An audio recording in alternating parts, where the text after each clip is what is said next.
Ցայք հեռուստաընկերության և ռադիոհայի ուղիղ եթերում ազդարար լրատվականն է, տաղավարում աշխատում է Ելենա Ավետիսյանը, բարև ձեզ։ Օրվա հիմնական թեմաները նախակիրճ։ Գյումրու բժշկական համալիրի երկրորդ հարկի բժիշկների սենյակից վաղ առավոտյան ժամը 8-ի սահմաններում լսվել է դղրդյուն, փլուզվել է սենյակի կախովի առաստաղը, լուսային համակարգով հանդերձ։ Կրունկի նոր ենթատեսակ է հայտնաբերվել Արփի լճի տարածքում։ Թռչնի բույնը հսկվում է Հայաստանի կարևորագույն թռչնաբանական տարածքի խնամակալի կողմից։ Գյումրու հակաօդային պաշտպանության զորամասում բացվել է աղոթատեղի։ Մատուրի կառուցման որոշումն ու գաղափարը նույն զորամասի ժամկետային զինծառայողներ Սարգիս Ազատյանինն ու Թորգոմ Խաչատրյանինն է եղել։ Հայ-չինական դիվանագիտական հարաբերությունների հաստատման 20-ամյակի առիթով մշակութային կապերի ու համագործակցության զարգացման նպատակով հոկտեմբերի 26-ից 31-ը Հայաստանում անցկացվում է Չինաստանի մշակույթի օրեր։ Հայաստանի դահուկավազքի ազգային հավաքականի գլխավոր մարզիչ Սլավիկ Սարգսյանը սկսել է նոր մրցաշրջանի նախապատրաստական փուլը։ Նոր մարզական տարին նախաօլիմպիական է։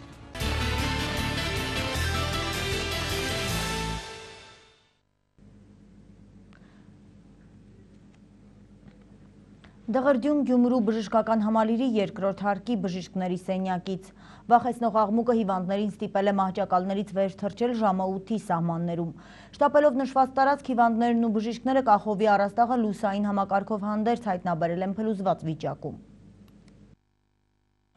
Բժշկական համալիրում սկսած տնօրենի ժամանակավոր պաշտոնակատարից մինչև շարքային աշխատողը միանշանակ հերքեցին, որ իրենց աշխատավայրում փլուզման դեպք է տեղի ունեցել։ Ազդարար լրատվականին հասած ահազանգի համաձայն դեպքը տեղի էր ունեցել երկրորդ հարկում։ Հիվանդասենյակներում ստացիոնար բուժում ստացող հիվանդները վախվորած խուսափեցին խոսելուց, չուզեցին անգամ տեսախցիկին մոտենալ։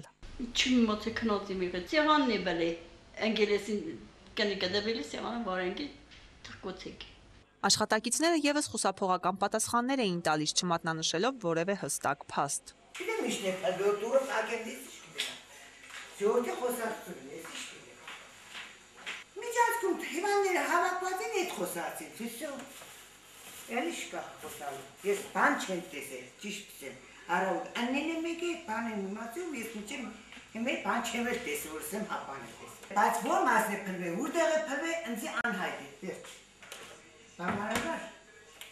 Սակայն եղան նաև համարձակներն, ովքեր առանց վարանելու պատմեցին, թե ոնց են վախեցել ու թե ինչպես է ամեն ինչ տեղի ունեցել։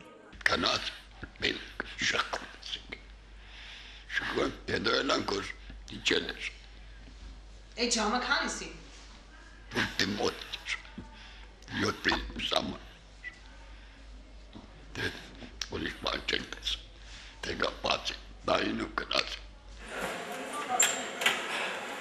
Բժիշկների սենյակի դուռը փակվելուց հետո այն բացելը մեծ դժվարություն էր հավանաբար ներկայացնում։ Այն, որ ինչ-որ բան այնուամենայնիվ տեղի էր ունեցել, դարձավ ակնհայտ։ Համալիրի տնօրենի ժամանակավոր պաշտոնակատար Արմեն Իսահակյանը նշեց, որ կառույցում եթե կան էլ որոշ շինարարական թերություններ, դրանք շինարարի կողմից կվերացվեն համապատասխան ժամկետներում։ $3 միլիոն շինարարին դեռ չի տվել ծրագրերի իրականացման գրասենյակը, շենքը ունի 1 տարվա պայմանագիր, այդ 1 տարվա սպասարկման ընթացքում բոլոր թերությունները ինքը վերացնելու է, որտեղ մի քիչ կատոց լինի։ Որոշ թերություններ էլ ի հայտ են եկել 3 բուժհաստատությունների համալիր տեղափոխման արդյունքում։ Նույնիսկ մեր մեղքով առաջացած մի շարք բացթողումներ կրկին կվերածվեն շինարարի կողմից, ասում է Արմեն Իսահակյանը։ Երեք մենք ունեցել ենք տեղափոխման ժամանակ եւ առաջի հարգում եւ 4-րդ հարգում էլի մեր մեղքով, քանի որ տեղափոխում է, իջեցնում են բան, սալիկներից ենք կոտրել մի 3-4 սաատ։ Այդպես մանր բաներ կան, որոնք պետք է վերացվեն։ Մեկ տարում համալիրում եղած ու ընթացքում ի հայտ եկող թերությունները վերացնելը շինարարի պարտավորությունն է։ Ինչ վերաբերում է բժիշկների սենյակին, որը մեծ դժվարությամբ ի վերջո բացվեց, պարզվեց, որ առաստաղի փլուզումը իջեցում էր ընդամենը։ Ավելի հստակ, կախովի առաստաղն ըստ մասնագետների իջեցրել են էլեկտրաէներգիայի հետ կապված որոշ խնդիրներ լուծելու նպատակով։ Լույսերի քանակը չի բավարար, քիչ է։ Շահացնելու համար քանդել եք, որ լույսերի քանակը շահացնեք, մոնտաժել եք նոր լույսերը, շահացնեք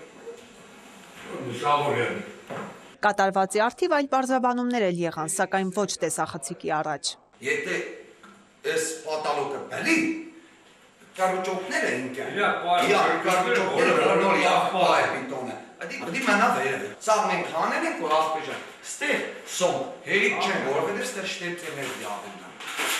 Բլված բան չկա դիք բացարդիլ է, մենք ներգա ենք եղել, ժողովուրդը հաուստողը սուդ է, թող մեկը կանիսոր էսին ջամին, բլվավ։ Ի վերջո բժշկական համալիրում տեղի ունեցածը փլուզում էր, թե մասնակի հատվածի վերանորոգում, այնուամենայնիվ թերությունները վերացնելու ուղղությամբ աշխատանքներն իրականացվում են։ 13,000 քառակուսի մետր ընդհանուր մակերեսով կառույցի մեջ թերություններն անխուսափելի են, սակայն դրանք էական ազդեցություն չեն ունենա հիվանդի բուժման որակի վրա։ Պատասխանատուներն են վստահեցնում։ Ալա Բաղդասարյան, Արթուր Մարգարյան, Ազդարար։ Երևանի Դավիթաշեն վարչական շրջանի Սասնածռեր փողոցի թիվ 2 նորակառույց շենքի վերելակի ճոպանի պոկվելու հետևանքով վնասվածքներ ստացած 45-ամյա Խաչիկ Եփրեմյանը գտնվում է վերակենդանացման բաժանմունքում։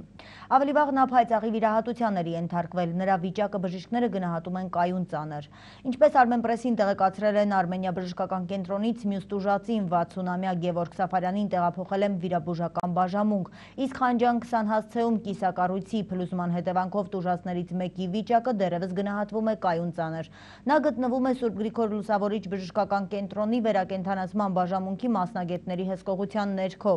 Տուժածներից 5-ը շարունակում են բուժվել տարբեր բաժանմունքներում։ Հայաստանի Հանրապետության արտակարգ իրավիճակների նախարարությունում տեղի ունեցել ղեկավար կազմի հերթական ամենշաբաթյա խորհրդակցությունը, որը վարել է նախարար Արմեն Երիցյանը։ Նախարարին զեկուցել են շաբաթվա ընթացքում գրանցված արտակարգ պատահարների, մասնավորապես Մայրաքաղաքի Խանջյան փողոցում կիսակառույց շենքի փլուզման, Սասնածռեր փողոցի նորակառույց շենքում վերելակի անկման դեպքերին եւ նախարարության կողմից ձեռնարկված միջոցառումների մասին։ Անդրադառնալով վերոնշյալ պատահարներին, արտակարգ իրավիճակների նախարար Երիցյանը նշել է, ոչ միայն կիսակառույցի փլուզման եւ վերելակի հետ կապված դեպքերի, այլև Սյունիքի մարզում կայծակի հետևանքով ավտոմատ կանգնած Տաթևեր ճոպանուղու ուղևորների տարհաման ժամանակ մեր փրկարարների օպերատիվ եւ բարձր պրոֆեսիոնալ աշխատանքի շնորհիվ բազմաթիվ մարդկանց կյանքեր են փրկվել։ Փլուզման վայրում լինելով անձամբ եմ տեսել նրանց հերոսական աշխատանքը եւ հանձնարարում եմ խրախուսման ներկայացնել նշված դեպքերի արձագանքմանը մասնակցող փրկարարներին, ասել է նախարարը։ Հիշեցնենք, որ հոկտեմբերի 28-ին ժամը 16:12-ին Հայաստանի արտակարգ իրավիճակների նախարարությունում տեղեկություն էր ստացվել, որ Տաթևեր ճոպանուղու անվտանգության համակարգը կայծակի հետևանքով ավտոմատ դադարեցրել է աշխատանքը, խցիկները 41 ուղևորով մնացել են մոտ 50 մետր բարձրության վրա։ Նախարարության հաղորդագրության համաձայն դեպքի վայր է մեկնել 1 մարտական հաշվարկ եւ մարզային փրկարարական ջոկատը։ Փրկարարները եւ ԻՄԱՔ ընկերության Տաթևեր ճոպանուղու աշխատակիցները 2 խցիկներում գտնվող 41 ուղևորներին, որոնցից 17-ը օտարերկրյա քաղաքացիներ, 18-ը կին, 7-ը երեխա տարհանել եւ տեղափոխել են անվտանգ տարածք։ Զոհեր եւ տուժածներ չկան, միջադեպի վերաբերյալ հաղորդագրություն է տարածել նաեւ Տաթևեր ճոպանուղու հասարակայնության եւ կապերի ծառայությունը, նշելով, որ հոկտեմբերի 28-ին ժամը 15:41-ին Սյունիքի մարզի Հալիձոր գյուղում եղանակային կտրուկ փոփոխությունների կայծակի արդյունքում ճոպանուղու անվտանգության համակարգն ավտոմատ դադարեցրել է ճոպանուղու ընթացքը։ Տարհանված բոլոր ուղևորներին օպերատիվ կարգով տրամադրվել է ժամանակավոր կացարան, սնունդ տեղում են եղել ոստիկանության եւ շտապօգնության աշխատակիցները, ասված է հաղորդագրությունում։ Շարունակում ենք թողարկումը։ Կրունկի նոր ենթատեսակ է հայտնաբերվել Արփի լճի տարածքում։ Թռչնի բույնը հսկվում է Հայաստանի կարևորագույն թռչնաբանական տարածքի խնամակալի կողմից։ Անդրկովկասի, մասնավորապես Հայաստանի տարածքը կենսաբազմազանության տեսակետից իրենից ներկայացնում է Կովկասի տարածաշրջանի առավել հետաքրքիր երկրներից մեկը, հարուստ բուսական եւ կենդանական տեսակների, հատկապես էնդեմիկ, ռելիկտային եւ հազվագյուտ ներկայացուցիչների բազմազանությամբ։ Արփի լիճն ընդգրկված է հատուկ պահպանվող գոտիների կազմում եւ կենսաբազմազանության պահպանման ուղղությամբ որոշակի քայլեր ձեռնարկվել են։ Աշխարհի բարեխառն անտառային շրջաններից Կովկասն առանձնանում է ամենամեծ կենսաբազմազանությամբ։ Էկոտարածաշրջանի թեժկետ համարվող հատվածում է նաև Հայաստանը, որի կազմում Շիրակի մարզի Արփի լճի տարածքն է ընդգրկվել։ Այստեղ աճում է 80 ընտանիքի եւ 269 ցեղի մոտավորապես 670 տեսակի բարձրակարգ բույս, որից 19 տեսակն արդեն գրանցված է Հայաստանի բույսերի կարմիր գրքում։ Գետնասող ցեղակիցը գազ կորասերմը, սիբիրյան հիրիկը, կակաչների որոշ տեսակներ, խոլորզները, շովիցի շուշանը հասել կանգնել են ոչնչացման եզրին, եթե հայերը դպրոցական նստարանից հասկանան, որ պետք է բնությունը պահպանել եւ ոչ թե կանխնա օգտագործել։ Նման խնդիր չի առաջանա, ասում է մասնագետը։ Երեխային դպրոցական հասակից պետք է դաստիարակել, որ երեխան երբ որ մտնում է բնության մեջ, ազատ բնության մեջ, նա իրավունք չունի ուղղակի այսպես քախանելու, հանելու,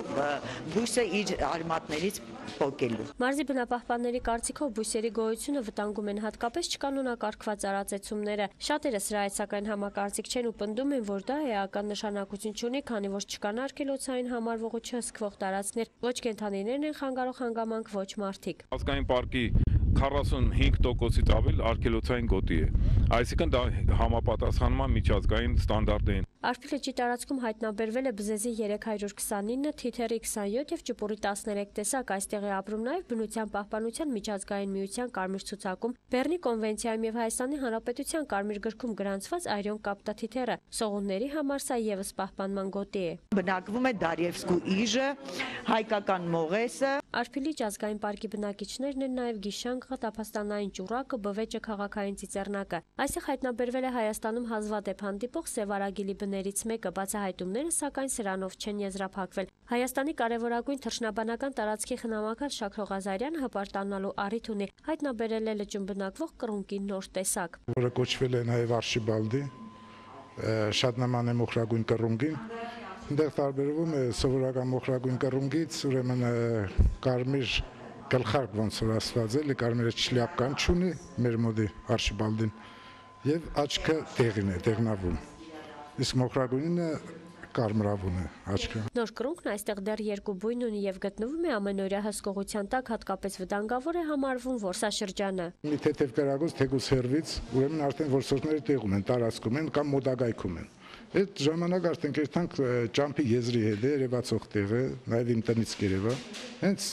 մի անծանոթ մեքենա կամ ինչ-որ մի բան, եթե դաշտի չափ, հենա կերտանք կզգուշացնենք, որը իրոք շատ մարդիկ չիմանալով են մտել տարածք։ Լճի տարածքում է բնադրում գանգրափետուր հավալուսնը, որի գոյությունը ներկապահին համարվում է վտանգված։ Հավալուսնը բնադրում է լճում գտնվող կղզիներում, որտեղ ազատ մուտք ունի ցանկացած որսորդ։ Թե ձկնորսների կողմից, որոնք որ կղզի ազատ մուտք ունեն, մինչ օրս մուտք ունեին։ Հիմա աշխատանքը տարվում է հենց այդ պահով, որ ձկնորսների մուտքը արգելվի կղզի, ինչու համար, որովհետև հենց գանգրափետուր հավալուսնը բնադրվում է կղզիներում, ուր մարդու գոտը ավելի բան է, էլի։ Մարդկանց մուտքը այդքան պետքա չլինի։ Այն կղզիները որ կան, դա արգելոցային գոտի է, որոնք համարվում են թռչունների համար բնատեղ, իհարկե։ Բայց գիտեք, որ 5 հատ գյուղ կա լճի կողքը, ոնց կարելի է արգելոցային գոտի այնտեղ անել, եթե մարդը դուռը բացի կամ անասունը դուրս կա մտնի արգելոց, հա, դա նշանակում է այդ մարդը ամեն օր գյուղացին կտուգանվի։ Եվ այնտեղ տենց կենսաբազմազանություն չկա լճի շուրջը, որ այնտեղ ստեղծել արգելոցային գոտի։ Մարդիկ մի քիչ պետք է հասկանան։ Արփի լճի տարածքը ազգային պարկի վերածելն ու ընդգրկելը հատուկ պահպանման գոտիների ընտանիքում դեռ բավարար չէ համարել, որ կենսաբազմազանությունը փրկվել է վտանգից, պետք է հստակ քայլեր ձեռնարկել արգելոցը իրական դարձնելու ուղղությամբ, արգելել որսը կամայական այցն ու խոդաբույսեր հավաքելու հայկական սովորությունը բացառել։ Արմենուհի Մինասյան, Խաչատուր Գևորգյան, Ազդարար։ Այլ թեմաների մասին։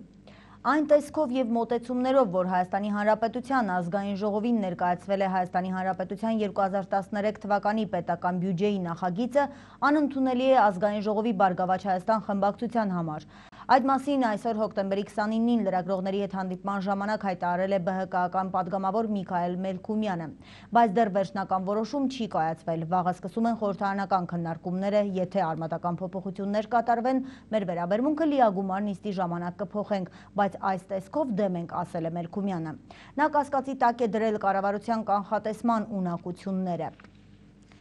Դեկտեմբերը նախընտրական համագումարների ամիս է լինելու ՀՅԴ Հայաստանի Գերագույն մարմնի ներկայացուցիչ Արմեն Ռուստամյանը հայտնել է, որ կուսակցության Գերագույն ժողովը, որի ընթացքում կքննարկվի ընտրություններին մասնակցության հարցը, կկայանա դեկտեմբերին։ Մասնակցության ձևը եւ ժողովի օրը դեռ որոշված չեն, հանրապետական համագումարի օրն արդեն որոշված է։ ՀՀԿ գործադիր մարմինը որոշել է, որ կուսակցության արտահերթ համագումարը կանցկացվի դեկտեմբերի 15-ին, եւ այդ օրը նախագահ Սերժ Սարգսյանին ՀՀԿ-ն կառաջադրի նախագահության թեկնածու։ Իդեպ Շարմազանովը նաև հայտարարել է, թե Սերժ Սարգսյանի եւ Գագիկ Ծառուկյանի միջև հանդիպումներ են կայանում, որովհետև ՀՀԿ-ն կողմ է երկխոսությանը տարբեր ուժերի հետ։ Երևանի կենտրոն և Նոր Քմարաշ վարչական շրջանների ընդհանուր իրավասության դատարանը հոկտեմբերի 29-ին մեղավոր է ճանաչել Հայ ազգային կոնգրեսի ակտիվիստ Վարդգես Գասպարիին Հայաստանի Հանրապետության քրեական օրենսգրքի 258-րդ հոդվածի առաջին մասով, այն է խուլիգանություն։ Նրա նկատմամբ կիրառվել է օրենքով նախատեսվածից ավելի մեղմ պատիժ, նվազագույն աշխատավարձի 30 չափով սահմանված 50 կամ մինչև 1 ամսյա կալանքի փոխարեն։ Այս մասին տեղեկացնում է Փաստինֆո գործակալությունը։ Ըստ մեղադրական եզրակացության Վարդգես Գասպարին 2011 թվականի հոկտեմբերի 20-ին կառավարության շենքի մոտակայքում դիտավորությամբ խախտել է հասարակական կարգը, հասարակության նկատմամբ բացահայտ անհարգալից վերաբերմունք դրսևորելով։ Իր վերջին խոսքում Գասպարին հայտարարել է, որ իր դեմ խուլիգանության հատկանիշներով հարուցված գործը դուրս է իրավական հարթությունից։ Լեռնային Ղարաբաղի Հանրապետության Մարտակերտի զորամասերից մեկում 4 զինծառայողների կողմից սպային ծեծելու փաստի առթիվ հարուցվել է քրեական գործ օրենսգրքի 358-րդ հոդվածի առաջին մասի հատկանիշներով։ Այն է զինվորական ծառայության պարտականությունները կատարելիս պետին ծեծելը կամ նրա նկատմամբ այլ բռնություն գործադրելը, ինչը պատժվում է կարգապահական գումարտակում պահելով առավելագույնը 2 տարի ժամկետով կամ ազատազրկմամբ առավելագույնը 5 տարի ժամկետով։ Պաշտպանության նախարարության քննչական ծառայության հասարակայնության հետ կապերի բաժնի ավագ սպա Մերի Սարգսյանի խոսքով գործով կան կալանավորվածներ, սակայն այժմ կատարվում է նախաքննություն եւ այս պահին զինծառայողների ու սպայի վերաբերյալ այլ տվյալներ չեն կարող հրապարակել։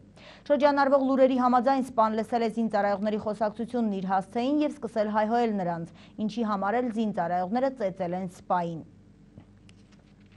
ԵԱՀԿ Մինսկի խմբի համանախագահները հաղորդագրություն են տարածել Հայաստանի եւ Ադրբեջանի արտգործնախարարներ Էդվարդ Նալբանդյանի եւ Էլմար Մամեդյարովի հետ շաբաթ օրը Փարիզում կայացած հանդիպման վերաբերյալ։ Համանախագահներն ընդգծել են կողմերի միջև լարվածությունը մեղմելու կարևորությունը։ Նրանք ներկայացել են խաղաղ գործընթացն առաջ մղելուն ուղղված աշխատանքային առաջարկի վերաբերյալ իրենց գաղափարները, ասված է մասնավորապես Ռոբերտ Բրատկեի, Իգոր Պոպովի եւ Ժակ Վորի երեկվա հաղորդագրությունում, որը տեղադրված է ԵԱՀԿ պաշտոնական կայքեջում։ Արտգործնախարարները վերահաստատել են խաղաղ կարգավորման հասնելու նպատակով համանախագահների հետ աշխատանքը շարունակելու իրենց վճռականությունը։ Նախարարները եւ համանախագահները համաձայնել են շարունակել այդ գաղափարների քննարկումը համանախագահների նոյեմբերին տարածաշրջան կատարելիք այցի ընթացքում, նշված է միջնորդների հաղորդագրությունում։ Լեռնային Ղարաբաղի Հանրապետության նախագահ Բակո Սահակյանը երախտագիտություն է հայտնել Ավստրալիայի Նոր Հարավային Ուելս նահանգին Լեռնային Ղարաբաղի անկախության ճանաչման եւ Հոիդա Հայդատի հանձնախմբին այդ գործում ներդրած նշանակալի ավանդի համար։ Հանձնախմբի գործադիր տնօրեն Վահե Ղահրամանյանի հետ հեռախոսազրույցում Լեռնային Ղարաբաղի Հանրապետության նախագահը շեշտել է, որ շնորհիվ նաև նրանց ջանքերի Ավստրալիայի ամենախոշոր նահանգը ճանաչեց Արցախի անկախությունը եւ նրա ժողովրդի ինքնորոշման իրավունքը։ Մենք համոզված ենք, որ Լեռնային Ղարաբաղի Հանրապետության աջակցման ուղղված ջանքերը կշարունակվեն նույն եռանդով եւ ապագայում, շեշտել է Բակո Սահակյանը։ Հանձնախմբի գործադիր տնօրենն իր հերթին Լեռնային Ղարաբաղի Հանրապետության նախագահին հավաստիացրել է, որ Ավստրալիայի Հայդատի հանձնախումբը շարունակելու է ջանքեր ներդնել հասնելու Լեռնային Ղարաբաղի անկախության ճանաչմանը։ Ղարաբաղը մշտապես մեր մտքում է եւ հայ-ավստրալական համայնքն աջակցություն կցուցաբերի Լեռնային Ղարաբաղի Հանրապետության կառավարությանը եւ նրա հպարտ ժողովրդին, ասել է Ղահրամանյանը։ Ամերիկայի Միացյալ Նահանգները կարևորում է ռազմական ոլորտում Հայաստանի հետ հարաբերությունների խորացման նշանակությունը։ Այս մասին հայտնել է Ամերիկայի Միացյալ Նահանգների ռազմածովային ուժերի քարտուղար Ռեյ Մաբուսը հոկտեմբերի 29-ին Երևանում պաշտպանության նախարար Սեյրան Օհանյանի հետ կայացած հանդիպումից հետո։ Նրա խոսքով փոխադարձ այցելությունները վկայում են երկկողմ հարաբերությունների բարձր մակարդակը, իսկ խաղաղապահ գործունեության ոլորտի համագործակցությունն ու պաշտպանական ոլորտի բարեփոխումները հաջողությամբ առաջ են ընթանում։ Ինչպես նշել է Ռեյ Մաբուսը, նրա ղեկավարած գերատեսչության ներկայացուցիչները վերջին 2 տարվա ընթացքում մշակել եւ պատրաստել են զորավարժություններ։ Այս ուղղությամբ աշխատանքները շարունակվում են, հայտնել է Ամերիկայի Միացյալ Նահանգների ռազմածովային ուժերի ներկայացուցիչն, ավելացնելով, որ այս տարի Ամերիկայի Միացյալ Նահանգների ծովային հետևակի կորպուսը զորավարժանքներ է իրականացրել, որոնց մասնակցել են հայկական ստորաբաժանումները։ Նրա խոսքով նոր զորավարժություններ են սպասվում։ Ուկրաինայում ամփոփում են խորհրդարանական ընտրությունների արդյունքները։ Պաշտոնական տվյալներով առջևում է նախագահի գլխավորած իշխող կուսակցությունը, սակայն ինչպես նշում են Ուկրաինայի ընդդիմության ներկայացուցիչները, երկրում խորհրդարանական ընտրությունները, չնայած վարչապետ Նիկոլայ Ազարովի խախտումների բացակայության մասին հայտարարությանը, անցել են կարուսելի սկզբունքով եւ ընտրողների անսպասելի ու զանգվածային հիվանդություններով։ Ընտրություններում հիմնական պայքարը տարածաշրջանների կուսակցության, Բատկիվշչինա միացյալ ընդդիմության եւ Վիտալի Կլիչկոյի ղեկավարած հարված կուսակցության միջև է։ Ուկրաինայի խորհրդարանական ընտրությունների նախնական արդյունքների համաձայն նախագահ Վիկտոր Յանուկովիչի տարածաշրջանների կուսակցությունը քվեների մոտ 35%-ով հաղթում է երկրում կայացած խորհրդարանական ընտրություններում։ Երկրորդ տեղում ձայների մոտ 22%-ով նախկին վարչապետ Յուլիա Տիմոշենկոյի հիմնադրած Բատկիվշչինա կուսակցությունն է։ Ինքը Տիմոշենկոն սակայն չկարողացավ առաջադրվել, քանի որ գտնվում է անազատության մեջ սեփական բանտարկությունը բնութագրելով որպես քաղաքական հետապնդում։ Ուշագրավ է, որ տարածաշրջանների կուսակցության համամասնական ցուցակի առաջատարը վարչապետ Նիկոլայ Ազարովը իր ղեկավարած ուժի հաղթանակի մասին հայտարարել է այն պահին, երբ քվեաթերթիկների հաշվարկը չէր էլ մեկնարկել։ Ակնհայտ է, որ տարածաշրջանների կուսակցությունը հաղթում է, ասել էր Ազարովը։ Հարկ է նշել, որ ընտրությունները եւս մեկ անգամ ցույց տվեցին Ուկրաինայի որպես պետության կատարյալ պառակտվածությունը։ Երկրի արևմտյան 13 մարզում եւ մայրաքաղաք Կիևում համոզիչ հաղթանակ է տոնում ընդդիմադիր Բատկիվշինան։ Արևելյան եւ հարավային ռուսալեզու մարզերում, ինչպես նաեւ Ղրիմի ինքնավար հանրապետությունում հաղթում են տարածաշրջանների կուսակցությունն ու կոմունիստները։ Ընտրարշավի հայտնությունը իսկ շատերի համար նաեւ տհաճ անակնկալը դարձել է ազգայնականների առաջնորդը։ Նրա ղեկավարած կուսակցության օգտին ըստ նախնական տվյալների իրենց ձայն են տվել քվեարկողների 8%-ը։ Տիագնիբոկը հայտնի է իր ազգայնական, հակառուսական եւ հակահայերական ու նաեւ հակահայկական հայտարարություններով։ Ընտրությունների մյուս հայտնությունը բռնցքամարտիկ Վիտալի Կլիչկոն էր։ Նրա ղեկավարած հարված կուսակցությունը նախնական տվյալների համաձայն ստացել է քվեների 13%։ Նարա Մելքոնյան, Ազդարար։ Նիգերիայի հյուսիսում երկու մահապարտ կաթոլիկ եկեղեցում աղոթքի ժամանակ գործի են դրել պայթուցիկ սարք։ Պայթյունի ժամանակ զոհվել է մի քանի մարդ, տասնյակ մարդիկ վիրավորվել են։ Բոլոր տուժածները հոսպիտալացվել են։ Տուժածների թիվը ճշտվում է, վերջին ամիսներին Կադունում քրիստոնեական եկեղեցիների վրա մի քանի համանման հարձակումներ են տեղի ունեցել, որոնք իրականացրել է իսլամիստական Բոկո Հարամ խմբավորումը։ Այս մեկը եւս վերագրվում է նշված խմբավորմանը։ Միջազգային լուրերի հետևեք նաեւ տեսաշարով։ Իտալիայի նախկին վարչապետ Սիլվիո Բերլուսկոնիի դատավարությունից հետո հարկերից խուսափելու շուրջ սկանդալ է առաջացել նաև Հունաստանում։ Լրագրող Կոստաս Ֆաքսևանիսին հրապարակել է շուրջ 200 հույների ցանկը, ովքեր բազմամիլիոնանոց հաշիվներ ունեն HSBC բանկի շվեյցարական բաժանմունքում, սակայն նրանցից շատերը Հունաստանում կասկածվում են հարկերից խուսափելու մեջ։ Ոստիկանությունը պատճառաբանելով, թե դա անձնական կյանքի գաղտնիության իրավունքի խախտում է, ձերբակալել է լրագրողին։ Այս փաստաթղթի մասին Հունաստանում շատերն էին խոսում, բայց այն երբևէ չի հրապարակվել։ Փաստաթուղթը հայտնի է Լագարդի ցանկ անվանումով։ 2 տարի առաջ Ֆրանսիայի ֆինանսների նախկին նախարար Քրիստին Լագարդը, ով այժմ Արժույթի միջազգային հիմնադրամի գործադիր տնօրենն է, ցանկը տրամադրել էր հունական իշխանություններին։ Կառավարությունն այդ առումով սակայն որևէ հետաքննություն չէր անցկացրել։ Եվրոպայում ձմեռը ժամանակից շուտ է եկել, եղանակային վատ պայմաններ են Ֆրանսիայում, երկրի որոշ շրջաններում մեկ օրում ամսական նորմայի կիսով չափ ձյուն է տեղացել, ավելի քան 50,000 տոն մնացել է առանց էլեկտրականության, քանի որ ձյան ծանրության պատճառով վնասվել են էլեկտրահաղորդման գծերը։ Քամու ուժգնությունը Ֆրանսիայի հարավում հասնում է ժամում 130 կիլոմետրի։ Ձյունն անակնկալ է մատուցել նաև վարորդներին երկրի լեռնային շրջաններում։ Մի շարք մեքենաներ մնացել են ճանապարհին, որտեղ ձյան շերտի հաստությունը հասնում է 40-ից 50 սանտիմետրի։ Երկու մարդ անհետ կորած է համարվում։ Շվեյցարիայում էլ ամբողջ գիշեր աշխատել են ձյուն մաքրող մեքենաները, անդադար տեղացող ձյունը կաթվածահար է արել երթևեկությունը։ Արտակարգ իրավիճակ է հայտարարվել ԱՄՆ-ի Նյու Յորք եւ Մասաչուսեթս նահանգներում Սենդի փոթորկի կապակցությամբ։ Նյու Յորք քաղաքում կաթվածահար է եղել տրանսպորտը, չի աշխատում մետրոն, դադարեցված է գնացքների ավտոբուսների երթևեկությունը։ Միացյալ Նահանգների նախագահի հանրապետական թեկնածու Միտ Ռոմնին ստիպված է եղել հետաձգել իր նախընտրական հանդիպումը Վիրջինիայում։ Գործող նախագահ Բարակ Օբաման էլ նախազգուշացված լինելով փոթորկի ուժգնացման ժամերի մասին պատսպարվել է Սպիտակ տանը։ Սենդի փոթորկի հետևանքով 51 մարդ զոհվել է Հայիթիում, 70 զոհ կա Կուբայում, Դոմինիկյան Հանրապետությունում, Ջամայկայում եւ Բահայան կղզիներում։ Եվրահանձնաժողովը փորձագիտական խումբ է ուղարկել Կարիբյան ավազանի երկրներ Սենդի փոթորկի հասցրած վնասի հետևանքները ուսումնասիրելու եւ մարդասիրական օգնություն նախապատրաստելու համար։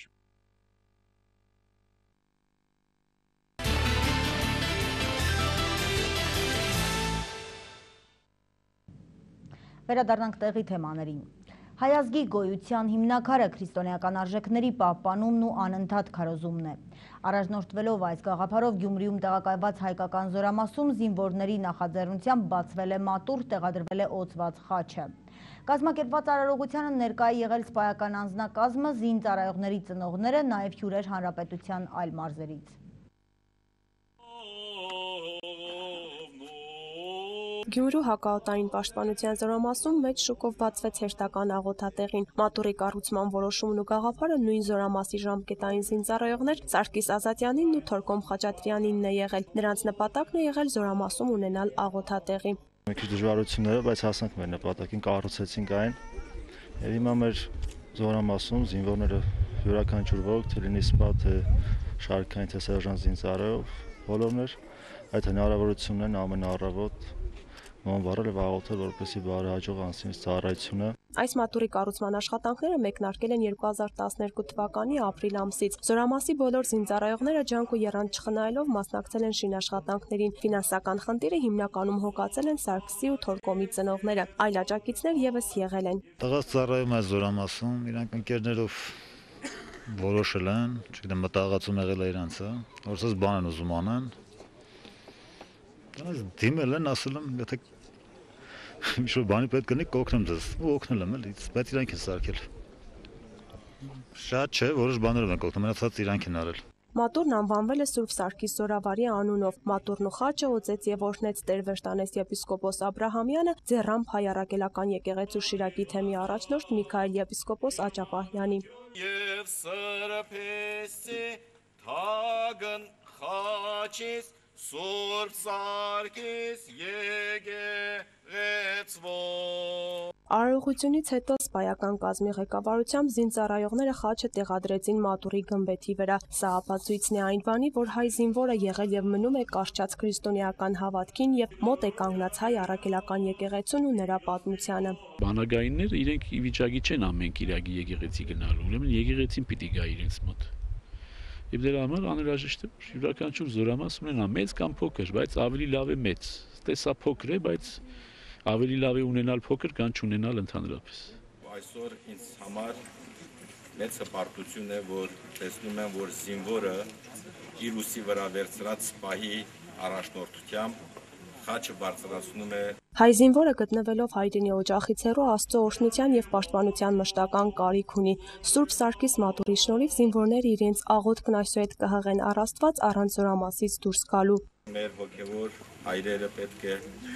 ամեն կիրակի օր պատարակներ մատուցեն եւ այդ պատարակների ընթացքում զինվորականներին հաղորդեն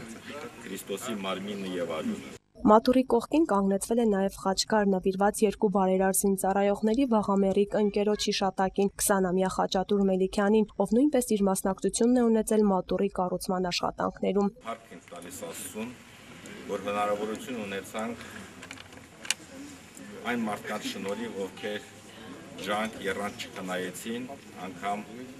կյանքի գնով կառուցեցին այս սրբատեղին։ Հայ առաքելական եկեղեցին օրենքով թույլատրելի միակ կրոնական կազմակերպությունն է զինվորական տարածքում։ Քրիստոնեական հավատքն առավել ամրացնելու նպատակով ծրագրվում է կառուցել մատուռներ ու եկեղեցիներ զինվորական բոլոր ստորաբաժանումներում եւ դպրոցներում, նշեց Տեր Վրտանես եպիսկոպոս Աբրահամյանը։ Մարգարիտա Մինասյան, Խաչատուր Գևորգյան, Ազդարար։ Երևանի Արմենիա Մարիոթ հյուրանոցում բացվել է ոսկերչական իրերի միջազգային ցուցահանդեսը։ Կազմակերպիչն է Հայ ոսկերիչների համաշխարհային ասոցիացիան։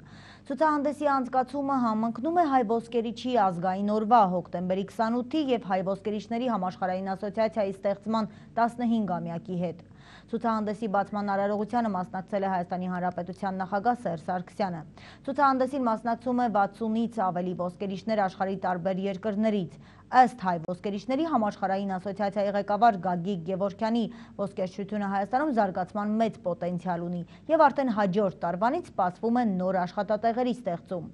Նրա խոսքերով Հայ ոսկերիչների վարպետությունը բարձր մակարդակի վրա է, սակայն դեռևս բարելավելու կարիք կա։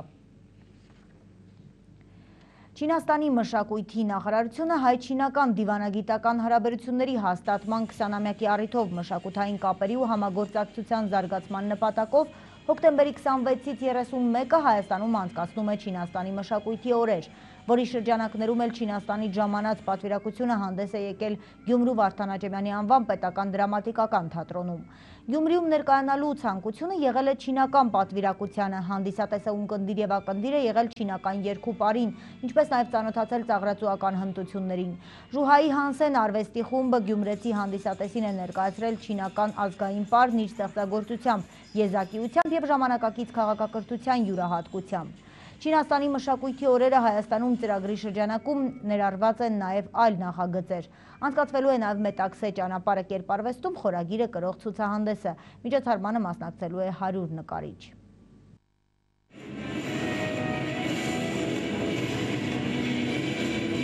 Ինչու է ընտրվել Գյումրին, որովհետև չինական կողմի հետաքրությունը մեծ էր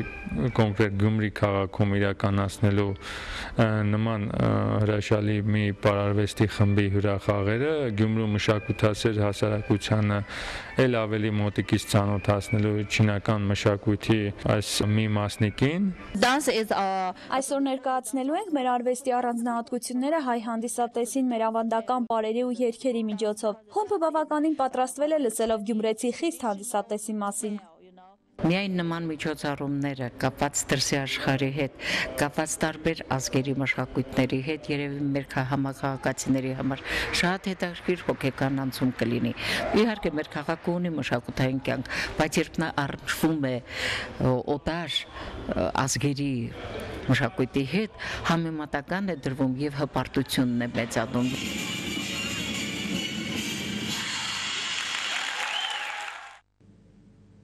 Վերջում մարզական մեկ լուր։ Հայաստանի դահուկավազքի ազգային հավաքականը սկսել է նոր մրցաշրջանի նախապատրաստական փուլի մարզումները գլխավոր մարզիչ Սլավիկ Սարգսյանի գլխավորությամբ։ Մեկնարկած մարզական տարին նախաօլիմպիական է, սրանով պայմանավորված էլ մարզումային գրաֆիկը խիստ հագեցած է։ Գյումրու ձմեռային մարզաձևերի հանրապետական մարզադպրոցի տնօրեն, հանրապետության վաստակավոր մարզիչ Սլավիկ Սարգսյանը հանդիսանում է դահուկավազքի ազգային հավաքականի գլխավոր մարզիչը, եւ հենց նրա հրահանգով է արդեն սկսվել նոր մարզական տարվա նախապատրաստական փուլը։ Ձյուն չլինելու փաստը ոչինչ չի նշանակում, եւ տարվա այս եղանակի համար նախատեսված անիվներով դահուկները հնարավորություն են տալիս մարզավիճակը պահպանելու։ Ներկայումս դահուկային սպորտով զբաղվում են շուրջ 350 սաներ, եւ Գյումրու մարզադպրոցն ունի իր մասնաճյուղերը նաեւ Աշոցքում, Ամասիայում եւ Ախուրյանում։ Մարզիչներ Հովանես Սարգսյանը, Սամվել Թորոսյանը, Մարգարիտ Նիկոլյանը, Սերգեյ Սողոյանը, Անահիտ Պողոսյանն ու մյուսները կազմակերպում են մարզումներն այն հաշվով, որ պաշտոնական մրցաշրջանի նախաշեմին Հայաստանի հավաքականի անդամները կարողանան համապատասխան մարզավիճակ ձեռք բերել։ Ձմեռը արդեն սարերի երևում չէ, շուտով ձմեռ է։ Մեր օրացուային պլանով ուրեմն նոյեմբերի 5-ից երկու աղջիկ Աննա Մխիթարյանը եւ Կատյա Կարասյանը եւ Իշմես Միած Սլավիկը մասնակցելու են Ջումենում, Ճոյեյում հավաքների, արդեն առաջի ցույն, այդպես կոչվող հավաքների եւ այնտեղ կա վարկանիշային մրցումներ,